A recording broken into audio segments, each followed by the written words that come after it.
সমস্ত স্টেপগুলোর কথা বলছি, এই সমস্ত স্টেপগুলো তুমি ফলো করলে, সমস্ত কিছু করে আসার পরেও কিন্তু তোমার অ্যাডমিশনটা সম্পূর্ণ ক্যান্সেল হয়ে যেতে পারে, সম্পূর্ণভাবে বাতিল হয়ে যেতে পারে, যেটা কিন্তু একেবারেই কাম্য নয়।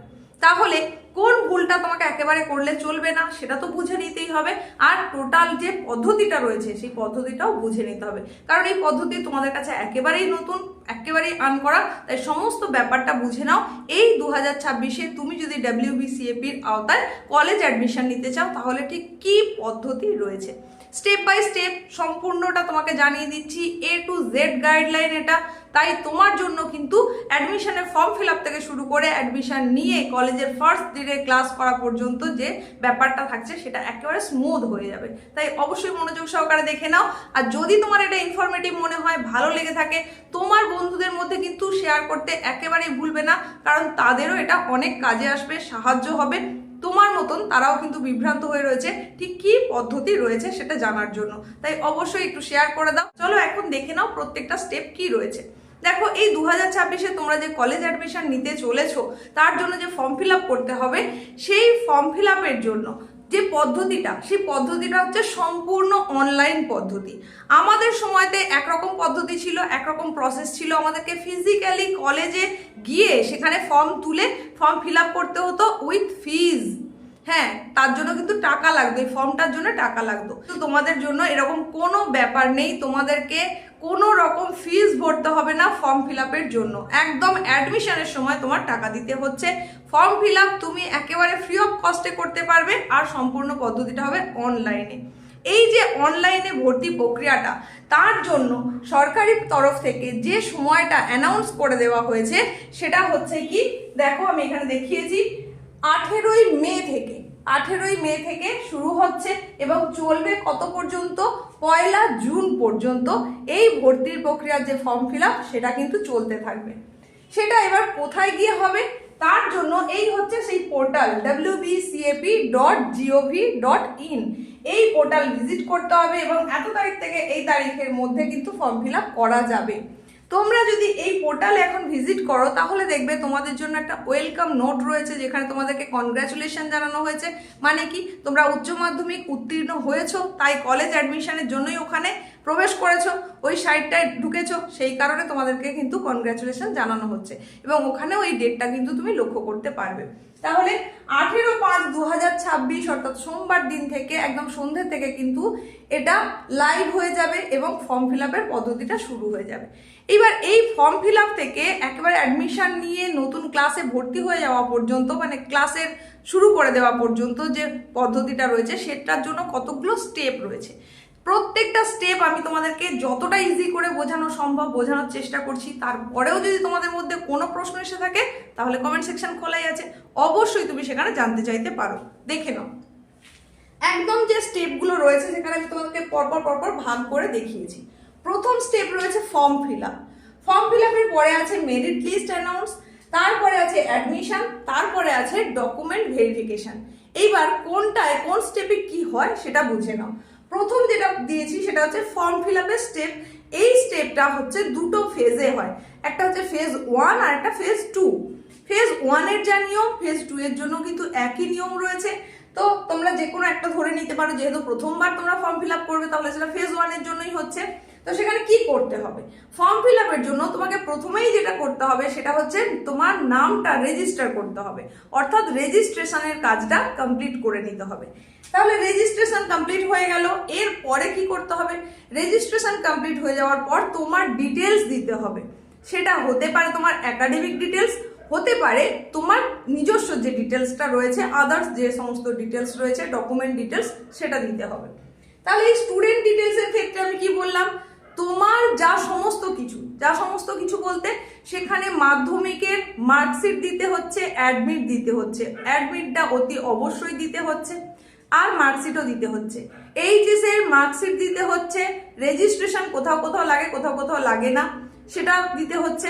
মানে তোমাকে যেরকম চাইবে ফর্ম ফিল আপের সময় সেই জায়গাটায় তোমাকে সেইভাবে ফিল আপ করতে হবে। এছাড়াও আরো গুরুত্বপূর্ণ হিসাবে যেটা দিতেই হবে, সবার জন্য যেটা দিতে হবে সেটা হচ্ছে নিজের ফটোকপি দিতে হবে, কালার ফটোকপি, অবশ্যই পাসপোর্ট সাইজের। তার সঙ্গে তোমার একটা সিগনেচার দিতে হবে, আরও দিতে হবে ব্যাংক পাস বইয়ের যে প্রথম পেজটা রয়েছে সেটা দিতে হবে, না হলে একটা ক্যান্সেল চেক দিতে হবে। আরও দিতে হচ্ছে সেখানে একটা ফোন নাম্বার লাগবে, জিমেল অ্যাকাউন্ট লাগবে, এই জিনিসগুলো কিন্তু লাগছেই। আর তারই সঙ্গে অতি অবশ্যই লাগবে একটা ভ্যালিড আইডি প্রুফ। তাহলে সেই হিসেবে তুমি অবশ্যই আধার কার্ড দেবে, আধার কার্ড না দিলেও চলবে, যে কোনো একটা আইডি প্রুফ তুমি দিতে পারো। তো আমি বলবো আধার নম্বরটা লাগবেই যেহেতু, তাই তুমি সেটা কিন্তু অতি অবশ্যই দিয়ে দেবে, যদি তোমার আধার কার্ডে কোনো সমস্যা না থেকে থাকে। মানে সমস্যা বলতে আমি বলতে চাইছি আধার কার্ডে একরকম নাম রয়েছে, ব্যাংকে একরকম নাম রয়েছে, এরকম সমস্যা যেন না থাকে, তাহলে অতি অবশ্যই তুমি সেটা সাবমিট করবে। তো এই সমস্ত ডকুমেন্টগুলো কিন্তু তোমাকে দিতে হচ্ছে। আর স্টুডেন্ট ডিটেলসে তোমার নিজস্ব যা সমস্ত একাডেমিক কোয়ালিফিকেশনের সেগুলো তো বলে দিলাম, এই জিনিসগুলো কিন্তু তোমাকে অতি অবশ্যই আপলোড করতে হবে। এর পরের কি কাজ থাকবে? এর পরে থাকবে চয়েস ফিলিং। চয়েস ফিলিং ব্যাপারটা কি? চয়েস ফিলিং এর ব্যাপার হচ্ছে এই যে WBCAP অর্থাৎ West Bengal centralised admission portal, অর্থাৎ রাজ্য সরকারের কেন্দ্রীয় অভিন্ন পোর্টালের আওতায় তুমি যে কলেজ ভর্তি হতে চাইছো, সেখানে কিন্তু অনেক ইউনিভার্সিটির আন্ডারে অনেক কলেজ রয়েছে, তাদের আন্ডারে আবার একাধিক কোর্স রয়েছে। মানে তুমি ধরে রাখো প্রায় 16টা ইউনিভার্সিটির আন্ডারে 460টা কলেজ রয়েছে এবং তার আন্ডারে 7232টা কোর্স রয়েছে। তাহলে এই এত যে রয়েছে, তুমি তো আর সবের জন্য অ্যাপ্লিকেশন করবে এরকম নয়, সেখানে তোমাকে প্রেফারেন্স দেওয়া হবে 25টা, সেটা হতে পারে কলেজ, হতে পারে কোর্স। তার জন্য তোমাকে এখানে চয়েস ফিলিং করতে হবে। মানে ফার্স্ট তোমাকে ইউনিভার্সিটি চয়েস করতে হবে, কোন ইউনিভার্সিটির আন্ডারে তুমি পড়াশোনা করতে চাইছো। নেক্সট তোমাকে কলেজ চুজ করতে হবে, কোন কলেজে পড়তে চাইছো। নেক্সট কি কোর্স করতে চাইছো, সেখানে মাইনর কোর্স নাকি মেজর কোর্স কি করতে চাইছো, মানে একেবারে সাধারণ ভাষায় যেটাকে আমরা পাস অনার্স বলে থাকি, তুমি কোনটা করতে চাইছো সেটা কিন্তু অনুযায়ী এখানে তোমাকে চয়েস ফিলিং দিতে হবে। আর এখানে দেখো আমি দেখিয়েছি 25টা পর্যন্ত প্রেফারেন্স তুমি পাচ্ছ। তো অনেকেই কি করে 2-4টে দিয়ে আর দেয় না। আমি কিন্তু তোমাদেরকে এই জায়গায় বলবো একেবারে এই ভুলটা করবে না, তোমরা অতি অবশ্যই 25টার মধ্যে অন্তত 20টা চয়েস ফিলিং দেবেই দেবে। আশা করছি বোঝাতে পারলাম। এতক্ষণ ধরে এই যে তোমাকে স্টেপ 1টা আমি বললাম, এই স্টেপ 1টা হচ্ছে তোমার এন্ডের কাজ, মানে তুমি এটা করবে, সেটা সাইবার ক্যাফেতে গিয়ে করতে পারো বা যে কোনো ভাবে তুমি করতে পারো, সেই কাজটা তোমার এই স্টেপ 1। এরপর আমরা যদি স্টেপ 2 দেখি, সেখানে কি হচ্ছে, এই যে তুমি কাজটা করলে এর ভিত্তিতে মেরিট লিস্ট প্রকাশ হবে। এই মেরিট লিস্টটা 1 থেকে 5 আমি এখানে দেখিয়েছি, দেখো, মানে first merit list, second merit list, third merit list, এইভাবে সাধারণত 5টা মেরিট লিস্ট আসার কথা, 5টা মেরিট লিস্ট সাধারণত এসে থাকে। তো এই মেরিট লিস্টটা কিসের বেসিসে হয় সেটা নির্ভর করে কলেজের ওপরে। আমি এখানে তোমাদের দেখিয়েছি, দেখো, ডিপেন্ডস অন কলেজ। বিভিন্ন কলেজ বিভিন্ন রকম ক্রাইটেরিয়া রাখে। কেউ রাখে মাধ্যমিক আর উচ্চ মাধ্যমিকের যে মার্কশিট রয়েছে তার বেসিসে মেরিট লিস্ট প্রকাশ করে। কোনো কলেজ বেস্ট অফ 3, কোনোটা আবার বেস্ট অফ 4, কোনোটা বেস্ট অফ 5, এইসবের ওপর দেখে। আবার কোনো কলেজ এরকম দেখে যে সাবজেক্টটায় মেজর কোর্স করতে চাইছে উচ্চ মাধ্যমিকে, সেই সাবজেক্টটায় কিরকম নম্বর এসেছে সেটার ওপরেও কিন্তু করে। তাহলে সেটা নির্ভর করছে কলেজের ওপরে, সেই অনুযায়ী মেরিট লিস্ট প্রকাশ হবে। এই মেরিট লিস্টে প্রত্যেকের নাম থাকবে, যতজন অ্যাপ্লাই করবে, যতজন ফর্ম ফিল আপ করবে, প্রত্যেকের নাম কিন্তু থাকবে এই মেরিট লিস্টে। আর এই মেরিট লিস্টটাকে বলা হচ্ছে প্রভিশনাল মেরিট লিস্ট।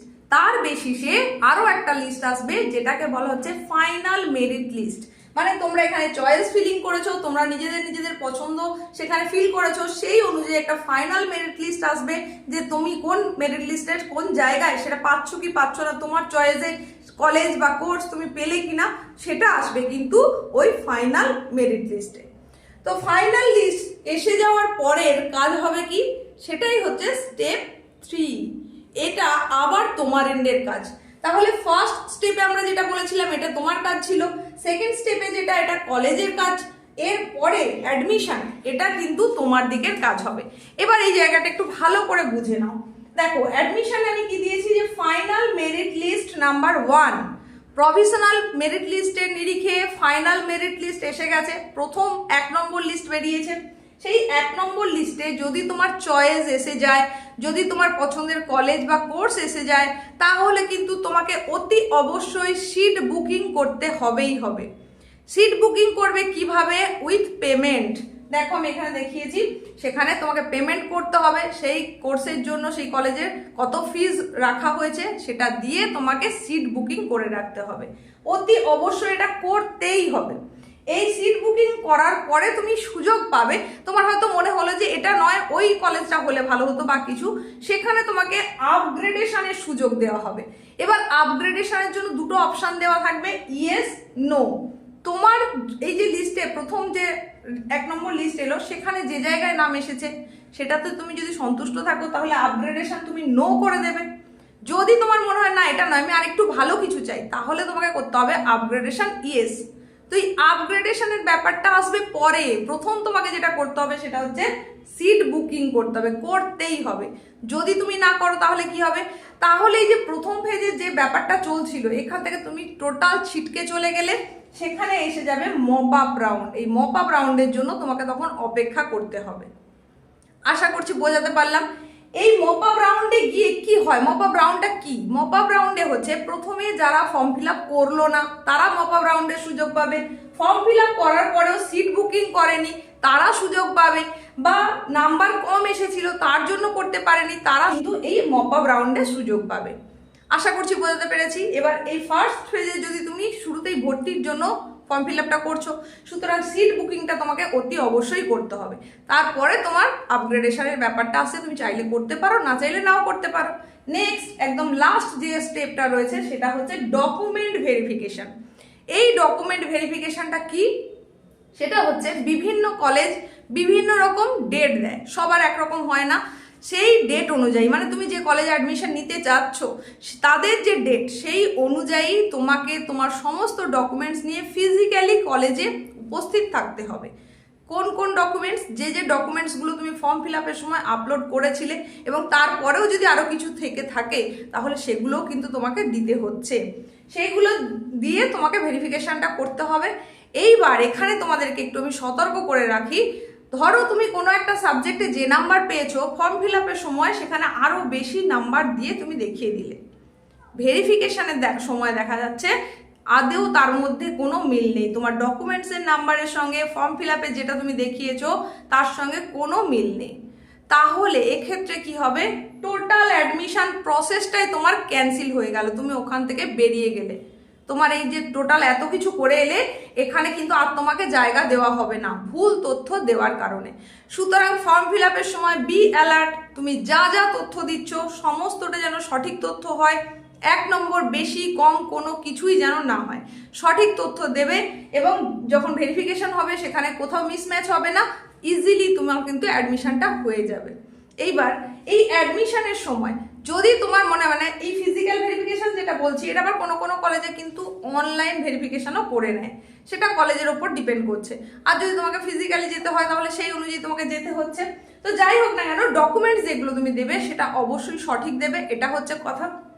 দ্বিতীয়ত হচ্ছে, ধরো এইখানে যে তুমি সিট বুক করেছিলে, সিট বুকের সময় তুমি একটা টাকা দিয়ে তো পেমেন্ট করেছো, পরে ধরো আপগ্রেডেশন করলে, আপগ্রেডেশনে তুমি যেটা প্রেফার করছো আবার তার হয়তো মূল্যটা আরও বেশি, তাহলে কিন্তু তোমাকে যে ওই যত আপগ্রেডেশনের সময় যেটা চাইছো সেটার পুরো টাকাটা দিতে হবে এমন কিন্তু নয়। সেখানে যেটা দিয়ে দিয়েছিলে ওটা মাইনাস করে বাকিটুকু তোমাকে দিলেই হবে। আবার যদি এমন হয় যে তুমি যেটা আবার ভর্তি হলো সিট বুকিং এর পরে যেটা চাইছো সেটা আরো কম অ্যাডমিশন ফিস, তাহলে কিন্তু তুমি ওটা রিফান্ড পেয়ে যাবে। তার জন্যই কিন্তু আমি বলেছি ডকুমেন্টসে তোমাকে একটা ব্যাংক ডিটেলস দিতে হবে। এই ব্যাংক ডিটেলসটা সঠিক দেবে, যেটা ঠিকঠাক চালু রয়েছে সেরকম দেবে।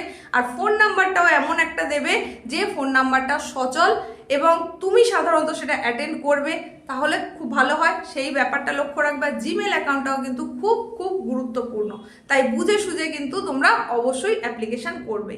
তো টোটাল স্টেপগুলো বলে দিলাম কিভাবে হয়। এই যে স্টেপগুলোর কথা বললাম এর মধ্যে কোনটা কোন সময় হবে সেটা এবার বুঝে নাও। প্রথমেই তাহলে যে স্টেপটা ছিল সেটা তোমাদের ফর্ম ফিল আপ। ফেজ 1 এর ফর্ম ফিল আপের সময়সীমা বলেছি 18ই মে থেকে 1লা জুন। সেখানে রেজিস্ট্রেশন এবং অ্যাপ্লিকেশন করতে হচ্ছে। নেক্সট হচ্ছে 9th জুন, সেই সময় তোমাদের কিন্তু মেরিট লিস্ট আসবে। এখানে কি হবে, publication of college, institute wise and course, আর থাকবে programme wise merit list and seat allotment.